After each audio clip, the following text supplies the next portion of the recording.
si BBBM naisama sa 100 most influential of 2024, mga kutsero.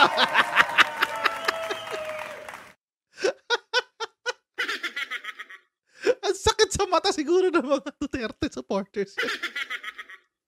Time Magazine yan. So that is outside the politics of the Philippines. Wala sa ano yan. Wala sa politika ng Pilipinas yan. Marcos among Time's 100 most influential people of 2024. Na Time Magazine din sa drug war. Si Digong na Time Magazine din naman sa drug war. 6,000 patay. Anyway. Hindi ko alam. Honestly, hindi ko alam talaga. Promise. Panoorin natin itong balita. Kasama po si Pangulong Bongbong Marcos sa listahan ng Time Magazine na 100 most influential people ngayong 2024. Siguro sakit din sa mata ng mga dilawan to, no? Magkakasore eyes sa kayong lahat, promise. Konti na lang, magkakasore eyes sa kayong lahat. Or sasakit na yung ulo nyo, baka bukas nakakontak sa kayong lahat o nakasalamin na kayong lahat kasi busit na kayo.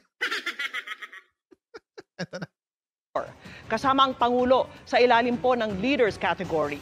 Sa artikulo, sinabing ang kanyang pagkaluklok sa pwesto ay dahil umano sa paglinis sa kanyang family legacy gamit ang pagmamanipula umano sa social media. Sino? Okay. So, ang ano nila, ang binabasihan nila yung propaganda ng mga dilawan pa rin. Parang ganon. Sige na lang. Tapos? Pero ang kagustuhan daw ng Pangulo na ayusin ang pangalang Marcos ay nagresulta sa iba pang pagbabago. Ibinilik daw ng Pangulo sa gobyerno ang mga technocrat o mga eksperto, pinatatag ang ekonomiya matapos ang pandemya at inangat ang Pilipinas sa mata ng mundo. Tinukoy rin ang paninindigan ng Pangulo laban sa agresyon ng China sa South China Sea at pinalakas ang alyansa ng Pilipinas sa Amerika sa gitna ng namumuong tensyon sa rehiyon. Ayon sa palasyo, ang pagkilalang ito sa Pangulo ay sumasalamin sa uri ng pamumuno niya na inuuna ang interes ng bansa at kapakanan ng bawat Pilipino bago ang lahat. Yan. Ito yung na-feature si Digong. Ayan. 2016 yan. Kakatapos ng eleksyon, kumbaga wala pa siya na-accomplish. Hindi pa siya nag-uumpisa, wala pa siyang nagagawa, wala pa siyang na-accomplish. So, yun na Time Magazine siya. Bago tayo magpatuloy sa ating topic, tayo muna ay babati sa ating mga kaibigan sa Sendwave. Yan. Kung kayo ay nasa US, UK, Canada, Italy, France, Spain, Ireland, and Belgium, may pwede kayo magpadala sa Pilipinas ng wala pong remittance fees. Take note, galing sa gamit ang Sendwave. Ang gagawin nyo lang ay download ng Sendwave app, gawa kayo ng account, lagay nyo ba ang account details dyan. At pwede na kayong magpadala sa Pilipinas through GCash, Cash Pickup at iba't ibang mga bangko sa Pilipinas. At kapag ginamit niyo pa ang promo code na Coach Jarrett, ayan o, Coach Jarrett, ay makakuha kayo ng karagdagan $20 free credit. Kaya gamitin na si Sendwave for all of your remittance needs. Ayan o, May 14, 2016. Ayan o, nasa cover siya ng Time Magazine. Yun. The Punisher! The Punisher. Tapos, after nun, naisama din siya sa cover photo ulit kasama naman mga diktador. Bakit? Diba? Kasama ka dito sa mga diktador na to. Ang pangit, diba, ikaw presidente ka tapos ma-feature ka kasama mo si Vladimir Putin. Ang pangit, men. Diba? Ang pangit no maihanay ka sa mga diktador. Anyway. Ayan, yan yung Time Magazine niya. Partida, dalawa. Si Charlie Campbell din ang sumulat, oh. Parang yung sumulat din kay BBM, si Charlie Campbell din. Ayan, Charlie Campbell. Ayan. Ito kay Bongbong. So, hindi siya sa most influential. Si Digong. Hindi siya sa most influential. Doon siya sa most notorious. Sa notorious. Ang bakit, Ben? Ito yung poll. Hindi ko alam. I don't know how this works, ha. Baka nagbobotohan talaga. Ito yung poll. Top 100 poll. Tapos, after that, doon na siya na-feature. Yun. Leading in ganun din siya eh. Anyway, at least nandun siya. Hindi. Hindi, di ba? At least nandun siya. O, di maganda. Anyway. Okay. Ito yung sa kanya. Ito yung kay Duterte. Kumpara na lang natin yung dalawa. Kasi poll eh. O, ito kay PBBM. Yan. Ito yung kay Digong. O, yan. So, ito yung kay Digong ha. The Philippine president is in first place with 5% of the total yes votes as of the morning of March 29. Duterte, who took office last June, catapulted to worldwide recognition for his deadly approach to fighting drug use. In the Philippines, more than 7,000 people have been killed. Ang pangit! Ano ba yun? Diyos ko, nasa most influential ka pero hindi dahil sa ano, pero hindi dahil sa magaling ka, pero dahil ang dahil mong pinatay. Bakit, men? Ganun. Grabe naman kasi. Duterte has been known to use social media to promote his agenda and has reportedly paid people to push him to popularity online. Hindi ako magtataka dyan. Hindi ako magtataka dyan, guys. Diyos ko. Duterte, nicknamed The Punisher, recently broke a campaign promise to consider legalizing gay marriage in the Philippines. Imagine, nasa Time Magazine most influential, pero hindi dahil sa magaling ka. Pero dahil kasi 7,000 ang pinatay mo. Ang husay mo, boy! Diyos ko! My goodness! Ayan, no? Hindi naman ako nagsulat nito eh. Awayin niyo si Time Magazine. Mga Duterte Balahura supporters, awayin niyo si Time. Sabihin niyo, fake news! Pero hindi fake news yan kasi 6,000 something talaga ang pinatay during drug war eh. So hindi fake news yan. Totoo yan. Puntahan natin kay Bongbong. Kay Presidente.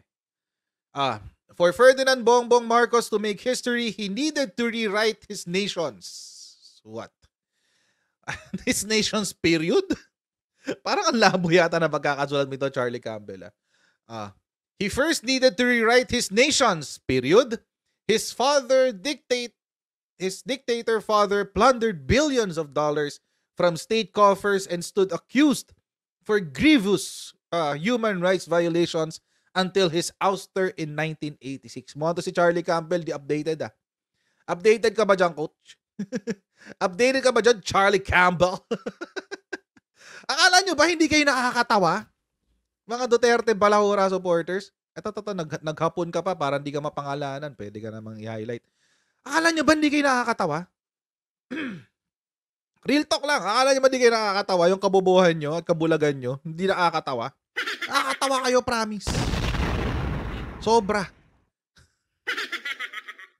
Ibang level. Ibang level ang mga kabubuhan ng mga sumusuporta ngayon kay Duterte. Alam nyo kung bakit? Kailangan nyo talagang i-suspend ang common sense, critical thinking, tsaka logic para maging supporter ka ni Digong.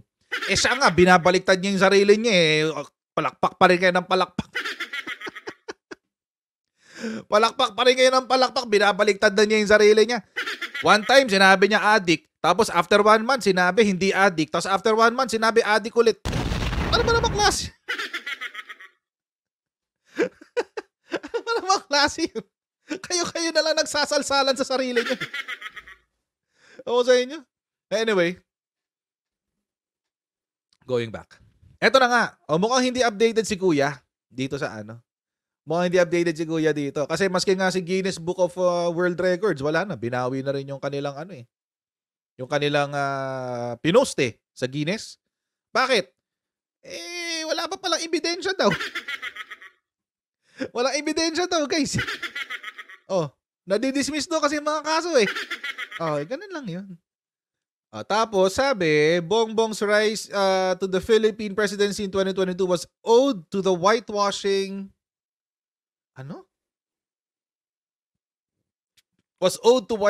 this family legacy through clever manipulation of social media. Wow. Di ba? Nakaka-insulto naman yan para sa mga Pilipino, di ba?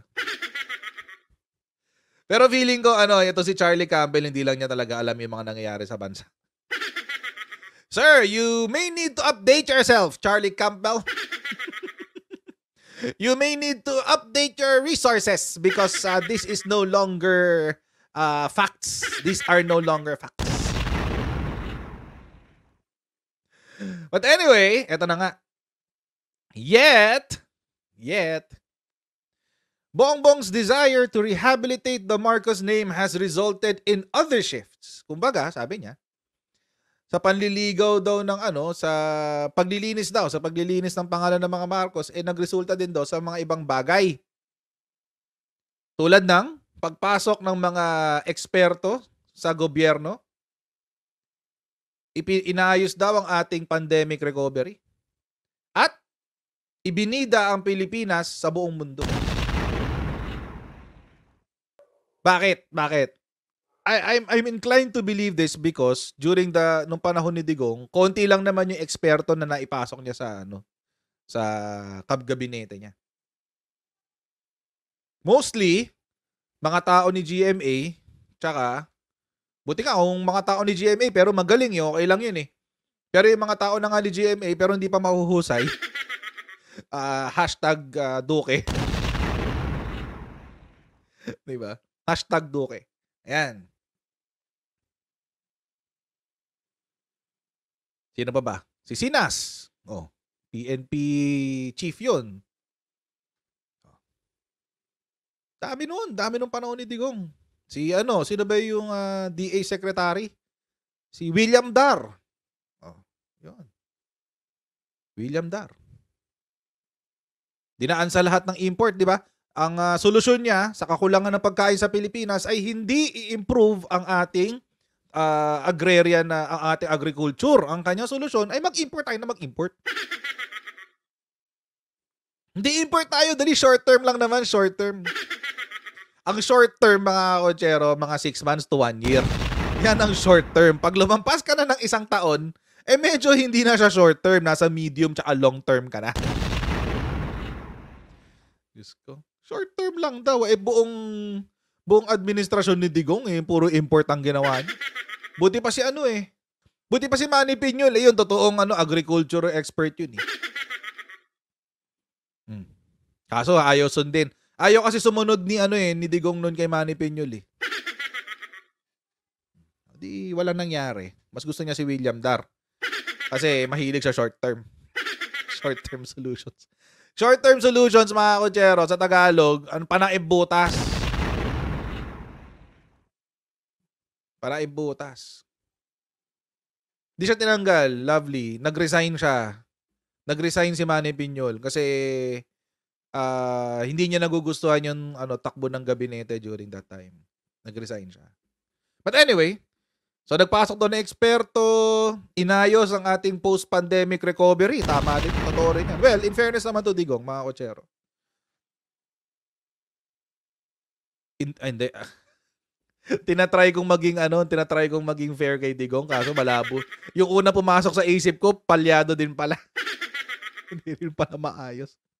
At tagal kasi natin naka-lockdown. Ilang taon tayo naka-lockdown? 2 taon, 2020 saka 2021. Diba? Tagal naka-lockdown ng Pilipinas. 2020 at 2021. At part ng 2022. Actually, panahon nga nung kampanya, kung tutuusin, pa tayo nun community quarantine. Di ba naka-community quarantine pa tayo nun? Pero mababa na. Hindi na yung katulad nung dati. Hindi nung katulad nung nauna pala. Tagal nating naka-lockdown. Tayo yata isa sa mga pinakamatagal na lockdown next to China eh. Ang tagal na lockdown natin, guys eh. Tapos ang tagal din natin na naka-face. Yung face shield, Diyos ko, bisit ako dyan sa lintik na face shield na yan. Promise talaga. Promise talaga, hindi ko mag-gets yung logic ng face shield na yun. Hindi ko talaga makita yung punto ng face shield na yun eh. Lalo na nakasalamin ako. May salamin ako eh. So para sa akin, parang what the heck? Meron na akong salamin, tatakpan ko pa ng face shield. Anak ka ng tipaklo. Ang pangit, men. Sobrang pangit. Tapos, ano pa? Yung sa mga rider, yung merong pang ano sa likod, ang bobo nang nag-isip nun. Sabi, MMDA yata yun. Yung sa merong ano sa likod. Nakakainis. Para daw hindi magkahawaan sa harap. Unang-una, pag nagmomotor ka, ang hangin mo pag ganito, paatras. So kahit bumahing ka, paatras yung ano mo, yung tawag dito, yung bato ng virus, paatras. Pabalik sa'yo. Pangalawa, mga kotsero, naka-face mask ka na. Naka-face mask ka na. Sa loob. Naka-face mask ka sa loob mismo ng helmet. Ang bobo nang nakaisip talaga ng promise. Tapos mga kotsero, meron pang mga helmet na full face. Meron pang helmet na full face. Isabihin, sarado yung buo. Yung tinataas mo lang yung visor na ganun. Ano ka ng tipaklong? Tapos ilalagyan mo pa nung pangharang na yun sa likod. Anak ka ng tipaklong naman talaga. Ang bobo talaga nung nakaisip doon, promise. Kung sino ka man, sana retired ka na. My goodness. Okay na sana yung face mask eh. Di ba? I-ano mo na lang yung face mask. I-require mo na lang yung face mask. Okay na sa akin yun. Walang problema doon kasi hanggang ngayon ginagawa ko yun eh.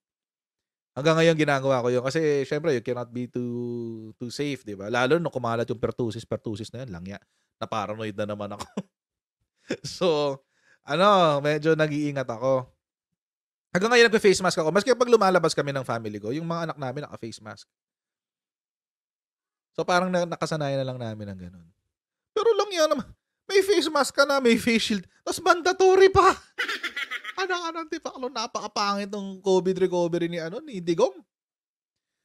Tapos binaon pa tayo sa utang. Magkano yung inutang? Dinagdag 6 trillion, guys. 6 trillion. 60. T, as in letter T, as in tango. 6 trillion, guys. Ay, my goodness. Kaya nakakatawa talaga. Pag Duterte supporter ka pa hanggang ngayon, nakakatawa ka na lang. Totoo yan, promise. Promise. Nakakatawa ka na lang talaga, promise. Anyway. So ngayon, after thank God, the Duterte administration ended. Kami, nung nagpaano kami, vaccines, nasasaktuhan namin yung Pfizer, tsaka yung mga Moderna, yung mga magagandang vaccine, yung mga pwede pang abroad, yung pwedeng, pag tinignan sa tatanggapin. Yun. Pero pag medyo nasa medyo lower end na community, ay, doon yung mga yung pangalan nun? Sputnik ba? Sige Sputnik. Joke. Si Sinovac. Yan. So kapag nalando ka sa medyo pangit na community, yung kay Russia tsaka yung kay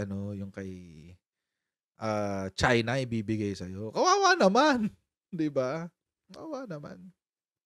China back. Tapos itong nakakatawa dyan eh. Ang daming binigay ng China sa Pilipinas nung Sinovac. Tapos, si China pa ang may pinakamalaking COVID-19 relapse sa buong mundo.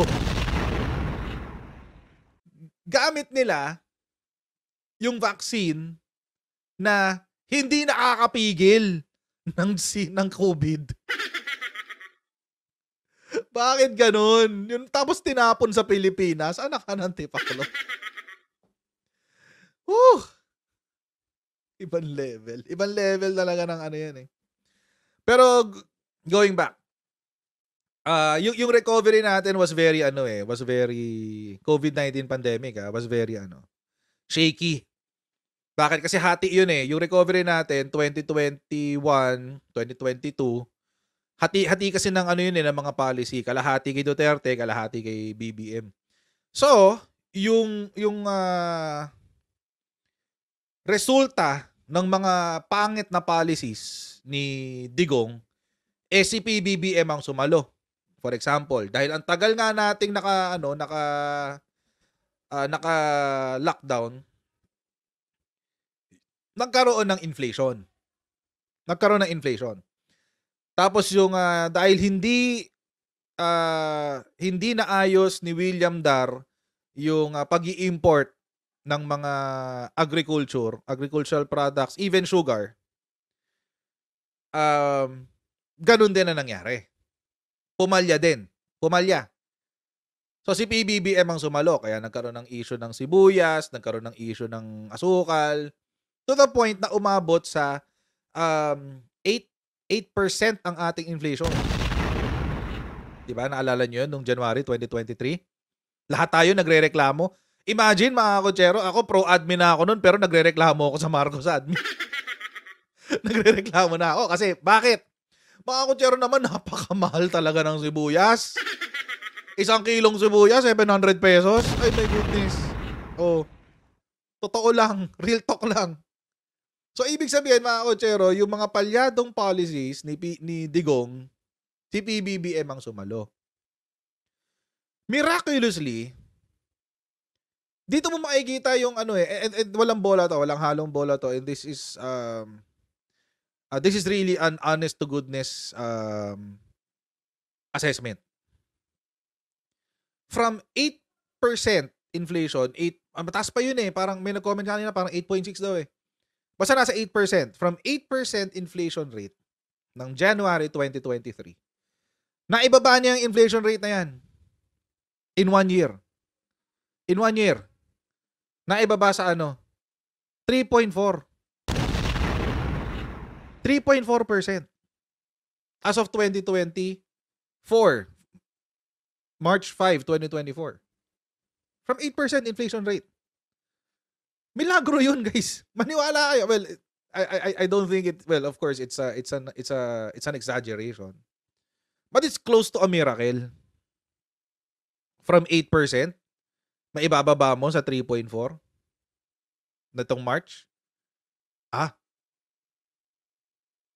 Meron kang may ginagawa kang tama kahit papaano. May ginagawa kang tama kahit papaano. Naibaba mo yung presyo ng bilihin And that is indisputable. Hindi mo ma-dispute yan. Numbers don't lie, mga kotser, unless i-manipulate mo yung numbers. But numbers don't lie. Ano pa naging problema natin sa post-pandemic recovery? Unemployment. Di ba? Daming walang trabaho. Bakit? Ang dami nagsara Unemployment rate attributed to the lower unemployment rate in November, etc., etc. Dahil nagkaroon ng additional 200,000 jobs, unemployment rate fell to 3.6% in November from 4.2 in October, or 1.83 million Filipinos from 2.9 million. Bumaba ang unemployment rate. Bakit nagkaroon ng maraming trabaho? Kasi biyahe ng biyahe si presidente. Biyahe ng biyahe, guys Biyahe ng biyahe kasi. Di ganyan. Dahil kakabiyahe, bumaba ang unemployment. Buti pa yung presidente biyahe ng biyahe, nakakapagpasok ng pera. Yung hindi umalis, wala nangyari.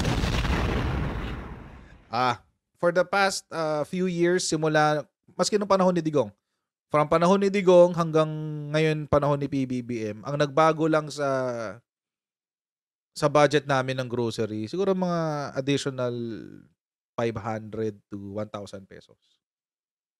Yun lang, additional 1,000.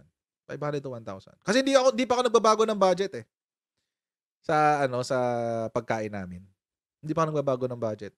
Hindi naman nagrereklamo sa akin misis ko. Nakakain naman kami ng 6 na beses sa isang araw. Obvious ba? Na 6 na beses sa isang araw kami kumakain. Nakakain naman kami 6 na beses sa isang araw. So, dagdag lang ako siguro mga additional 1,000 pesos a month sa budget namin. So ako, hindi ko makita yung sinasabi nila na sobrang mahal ng bilihin, etc., etc. Bakit? Sinasabi nila na mas maganda nung panahon ni Digong, mas mura ang bilihin. Bakit? Hindi naman masyado. Wala naman masyadong diferensya eh. Sasabihin nyo, hindi, mahal pa rin ang bigas. O, paano naman ni Digong, mahal pa rin ang bigas? Kasi mga kotsero, maski nung panahon ni Digong, binibili naming bigas, yung mahal talaga. Hindi naman kami nagmumurang bigas eh.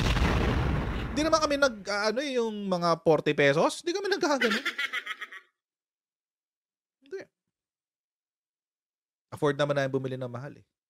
Ang nagre-reklamo lang naman, mga kotsero dyan, sa presyo ng bigas. Totoo lang. Kung ikaw nagsusumikap ka at meron kang maayos na perang pumapasok, hindi ka naman magrereklamo sa presyo ng bilihin eh. Kasi walang pinagbago. It's very minimal, mga kotsero. Kung may nagbago man, sabi ko nga, in my experience, mga additional 500 to 1,000 pesos. Kaya kung nagrereklamo ka sa presyo ng bigas na feeling mo ang mahal-mahal niya, it's probably because either iisa lang ang source nyo ng income at kailangan mo magdagdag ng source of income. Or, wala kang trabaho. Nagrereklamo daw yung iba. Yung mga vloggers, nagrereklamo sila. Naniwala kayo nagrereklamo. Diyos ko, yung isa dyan, 1M ang allowance a month. Diyos ko, mahiya-hiya sila para nagrereklamo pa sila sa mahal ng bilihin. Wag ako. And elevated the Philippines on the world stage. So, maganda nga naman talaga yan, guys. Move on tayo dyan sa presyo ng bilihin na yan. Kasi ako para sa akin, it's really a diversionary topic eh, yung presyo ng bilihin na yan. Really. Seriously. It's a diversionary topic. Para lang yan may masabi silang mahal. Tigilan ako. Okay, and elevated the Philippines on the world. Totoo din naman to kasi, bakit? Nag-ikot si PBBM eh. Binarket uli ang Pilipinas. So ngayon, binarket niya ang Pilipinas. Ano nangyari? Dumadami investors. Minarket eh. Diba? Uy, si Philip Morris nagbukas ng bagong planta sa Pilipinas, smokeless. Tindi, diba? Uy, 200,000 na may bagong trabaho. Bakit? Nagpasukan ng mga negosyante sa Pilipinas eh. Uy, 14 trillion na raw yung nakaumang para magbukas ng negosyo sa Pilipinas. Uy, talaga? Sakit sa mata, diba, mga Duterte supporters? Sakit sa mata eh, no? Bakit? Kasi hindi nabida kasi yung poon nyo. Huwag kayong mag-alala, matatapos din ang term ni PBBM. Pagkatapos ng term niya, hindi na rin siya bida. Well, let's see. Let's see. Let's see kung di na siya bida after 6 years. But alam nyo, mga kotsero, ako, in my sa tingin ko lang si PBBM after ng term niya, tatahimik lang yan. Hindi na magsasalita yan. Or kapag nagtanong man ng mga tao ng comment sa kanya, hindi na yan. Hindi yan katulad ni Digong na lahat ng kailangan, kukudaan niya. Lahat ng issue kailangan, nandoon siya. Masyadong narcissistic no? And I think, mga kotsero, okay, moving forward, sa lahat ng siguro, pwedeng natin kay PBBM. Na-impress ang mundo sa tapang ng ating bansa. Bakit na-impress? Kasi, lang yan, laki-laki ng China, tapos willing tayong labanan. Diba? Hindi natin inatrasan, guys. Laki-laki ng China. Bongbong has stood steadfast against Chinese aggression in the disputed South China Sea and bolstered his nation's alliance with the US in the face of rising tensions in the region and the world. Many problems persist, including extrajudicial killings and journalists routinely attacked. Okay, mas madami nung panahon ni Digong. But by trying to repair his family name, Bongbong may reshape his country too. Wala nang problema doon. May issue ba doon? Kahit naman siguro sino na siniraan yun ng higit 30 taon, tatrabahuhin talaga na malinis yung kanilang pangalan. Kahit naman sino yan. Lalo na hindi naman totoo yung mga akusasyong binato sa kanila. Pero feeling ko, ang magiging dito ng mga Duterte Balahura supporters, ang magiging script nila dyan ganito. Siyempre, tuta ng kanu eh. Siyempre, bibuild up siya ng mga amon niya kasi tuta ng kanu eh. Ganun. Ganun ang nila dyan. Sigurado. Sigurado. Yan ang sasabihin nila dyan. Siyempre, tuta ng kano, i-build up nila yung Time Magazine. Amerikano may area niyan eh. Tuta ng kano eh. Kung let's say, assuming, tama kayo sa argumento nyo, si PBBM, tuta ng kano, anong tawag nyo kay Digong? I love Xi Jinping. I love Xi Jinping. Pero, at least may magandang nasabi. Nasa effort daw niya, nalinisin yung pangalan ng pamilya nila, nalilinis na rin pati ang Pilipinas. Diba? That's more than what we can expect from Digong. Lang yan, nasulat ka nga sa Time Magazine, pero The Punisher, pangit. The Punisher. Uy, grabe. Ano pa? 7,000 killed. Uy, grabe yun. Sakit naman sa ulo nun. Pangit, man. Diba? So, well, congratulations. Congratulations kay BBBM for being featured sa Time Magazine. And, So, ayun mga kutsera, maraming po salamat sa inyong patuloy na pagsuporta sa ating channel. Huwag niyo pong kalimutan mag-subscribe. And I'll see all of you in our next Coach Jared Live. God bless you. See you next time. Bye.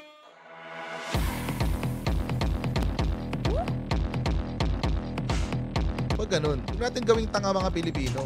Mas maganda kasi nasa lugar ka ng tama kaysa yung pinipilit mo yung pagkakamali.